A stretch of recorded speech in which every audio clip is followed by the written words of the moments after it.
الكون وزمن بإسلامي وإيماني أضاء الكون والزمن بإسلامي وإيماني أضاء الكون wasalaatu wasalaamu ala rasulillah ñu ngi lay fay naa ngi tudd Mouhamed Habib Niass maire commune Taïba Niassène. ok ku nekk xam na ni bon Mouhamed Habib ñëpp ñu ngi waaj li nga xamante ne nii moo di gàmm gi naka la ko waa dëkk bi di dundee ak nan lañ koy waajee. waaw jërëjëf xam nga gàmmu Taïba Niassène dafa nekk événement bu rëy bu mag parce que ci la ñuy célébrer màggal juddu Maolana Cheikh al Islam El Hadji Ibrahima Niass Baye nga xam ne fii la gënee àddina mu nekk événement boo xam ne ñëpp koy fuuglu dëkk bi yëpp koy fuuglu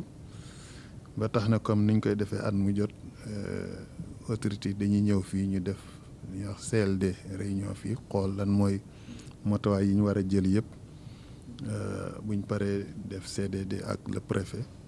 buñ paree dem aussi ba au niveau du gouverneur ñu def CRD loolu yëpp pour xool d'abord buñ xool xayma li ñu war a def yëpp matuwaay yi ñu war a jël yëpp xam nga am na ci yenn donc mën nañ koo jël déjà ñun à notre niveau na am yenn yoo xam ne yi buñ demee CDD au niveau du département préfet mën na koo jël mais am na yenn il faut ñu dem ba ca gouverneur nga xam ne au niveau régional la waar dana dem ba au niveau national yooyu yëpp nag donc def nañ ko ca teel nañ ko def ren ba tax na en tout cas matuwaay yi ñu waroon a jël yëpp nga xam ne posé woon nañ ko comme ay doléance wala en tout cas ay préoccupations yu ñu war a jël donc yëpp tegoon nañ ko donc service yi aussi jël seeni engagement loolu nag wax dëgg yàlla liggéey bi am na lu ci dox lu bëri quoi ba tax na en tout cas buñ doon def évaluation fi ñu toll ci préparatifs yi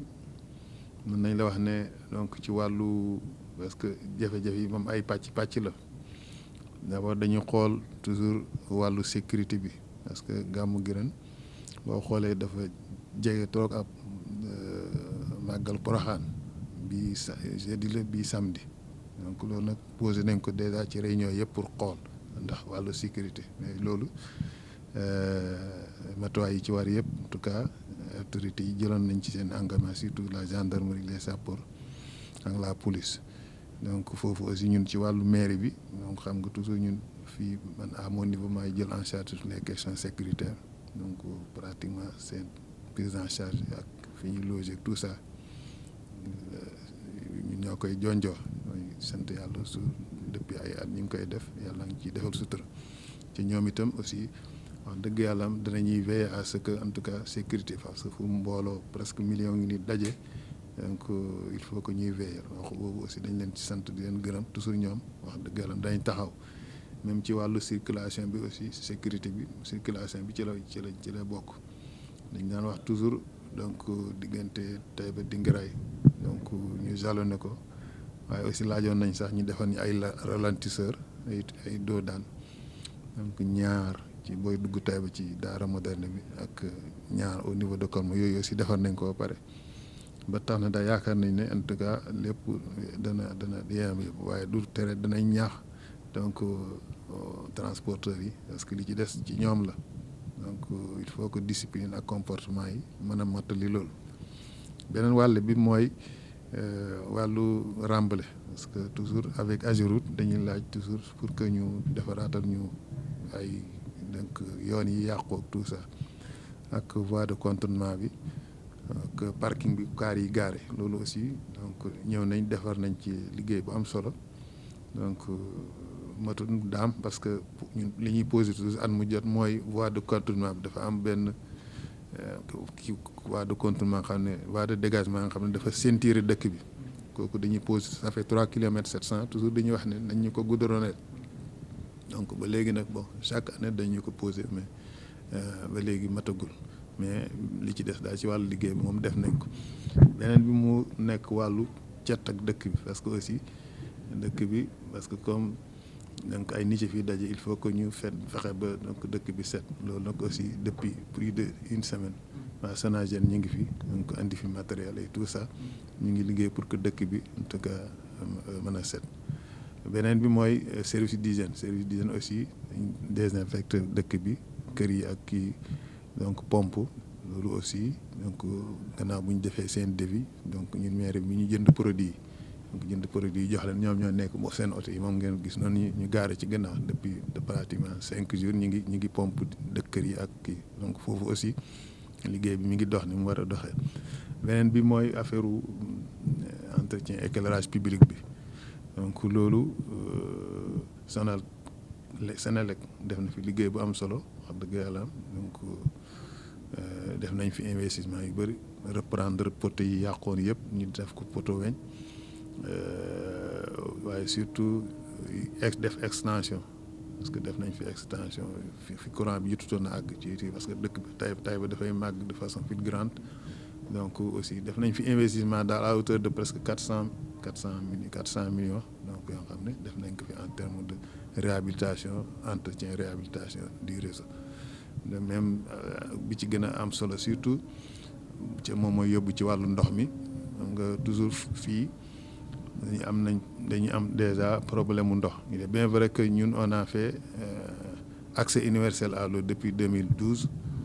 donc dëkk yëpp am nañ ndox waaye comme ay réseau la jógee ci dëkk bi dem ci dëkk yu bëri des fois bu gàmm gi ñëwee pression bi day wàññeeku ba dëkk mooy indi toujours problème mu ñu ne ndox amul waaye accès universel à l'eau moom depuis 2012 nañ ko defoon mais gàmm gi ak pression kii forage bi du attan kii moo tax ren Asifor bi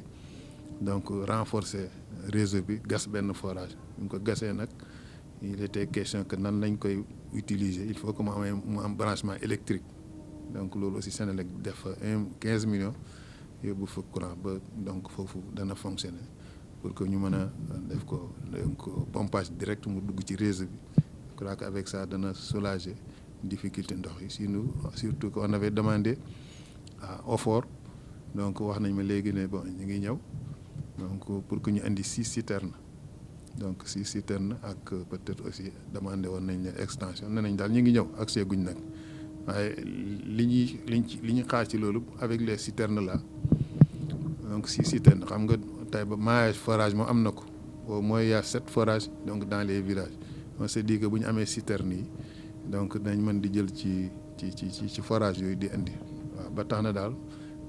bon sauf impondérable ndox warul am jafe-jafe ci wàllu beneen bi mooy donc avec ONAS vidange fosse yi aussi donc depuis démb 4 citernes 4 camions vidangeurs yi ñëw nañ donc dañ fi nekk fii ak vendredi pour en tout cas vidanger fosse septique yi nekk ci dëkk bi yëpp loolu daal pour l'instant donc fi lañ toll ci matuwaay yi donc nag ñu ngi suivre li ci des bon tente bi donc waa COMAF ñu ngi koy defar donc foofu daal lañ toll. ñu ngi lay gërëm monsieur le maire bon macha allah kon ci tënk rek kon gis nañ ni lépp daal jot nañ nga ko wax bu ñu amoon lu ñu laaj fi ndaw yi nu ñuy dundee fii ndax ñu ngi liggéey ak seen voilà chômage bi fii nu mu fi demee daal. waaw xam nga fi moom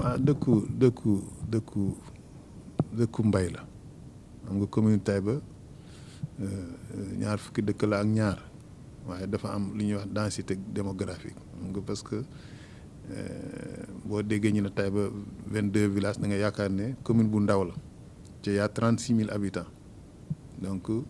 dëkk yooyu boo ci dem rek am na au moins 6 villages yoo xam ne bu ci nekk mën na 3 000 habitants dafa bokkul ak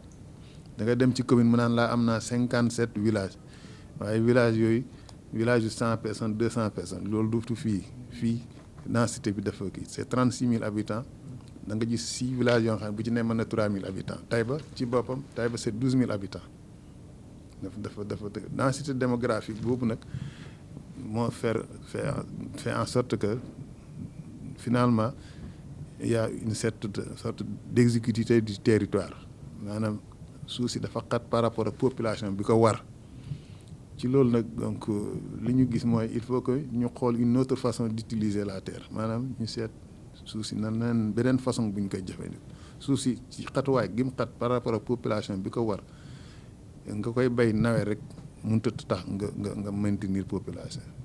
moo tax depuis loolu donc ñu dañuy wax ne il faut que ñu def fi ay jumtuwaay yoo xam ni dañuy mën a bay noor ak nawet boo xoolee fi mu nekk nii am na fi 4 fermes agricoles yoo xam ne de 10 hectares bu ci nekk ay ndaw fay liggéey bu ci nekk équipé en forage et tout ça mais en dehors de ça donc aussi beneen problème kii bi mooy activité bi tourner autour de gerte gi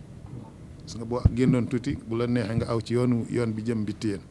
da nga gis kon nan la ñuy liggéeyee ci gerte gi maanaam fii depuis mën naa la wax ne depuis 2005 2006 les gens là nit ñi itteelutuñ di peese gerte gi ay état bi si kii fixé na lii wala fixé na gerte gi dañ koy xolli donc fii activité bi tourné ci gerte gi fi mu nekk nii jeunes yi boo demee plus de 1000 kii ñi ngi ci gerte gi dañ koy xolli donc au moins mu créer le minimum de valeur ajoutée sur place donc loolu ci la ndaw yi di gën a liggéey waaye dem nañ ba léegi fi ñu jëm mooy boo xoolee état bi dafa taxawal li ñuy wax agropole centre dafa am ay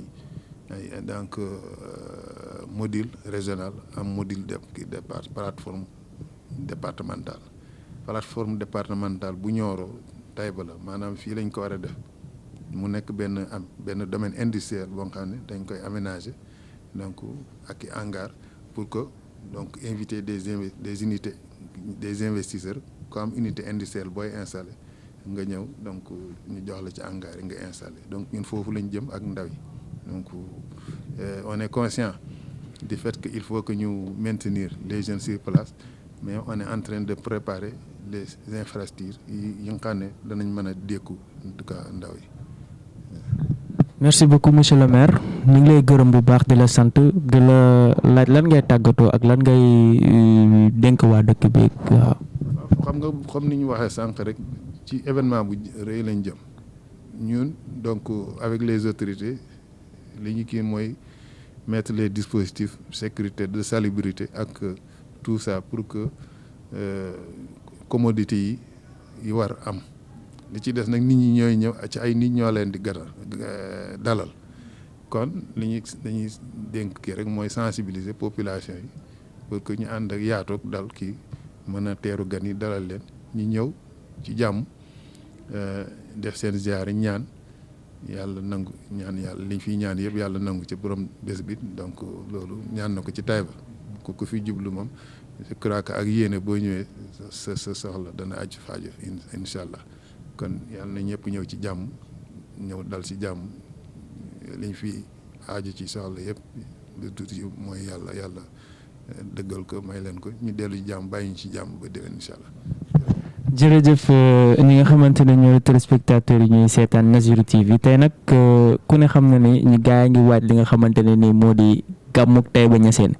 waaw ku ne gàmmuk Taïba Niassène xalaat ki nga xam ne mooy suñu maam Barham Niass tey nag ñu seet si woon ki nga xamante ne nii moo di maire bi nga xamante moo di maireu Taïba Niassène maire ñu ngi lay gërëm bu baax di la sant. di la sant aussi tamit ci dalal bi ñu dalal donc ñu ngi leen di gërëm yéen téléspectateurs yi ñuy seetaan di leen jox dig daje ci beneen